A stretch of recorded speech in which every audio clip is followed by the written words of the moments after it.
guys, for today's video po, ayan, mag-i-enroll kami kay ate. Andito na kami sa school niya, ayan.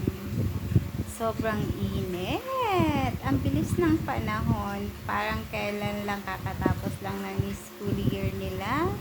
Ngayon, enrollment day na ulit. Ayan, buti hindi masyadong maraming tao. Ayan, sabi ni ate, doon pa kami sa isang building pupunta.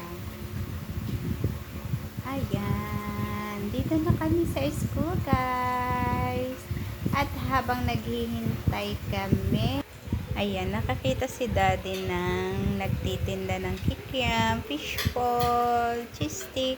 Ayan, magme-merienda lang daw muna kami. At ako'y eto, habang umaawra-awra ako dito, hinihintay ko lang siya. Hinayaan ko siya lumabas. Dadalahan niya naman ako eh. At ayan, kain po tayo kikiam. Sarap guys. Yan lang guys for today's video. At andito na kami sa aming bahay. One eternity later.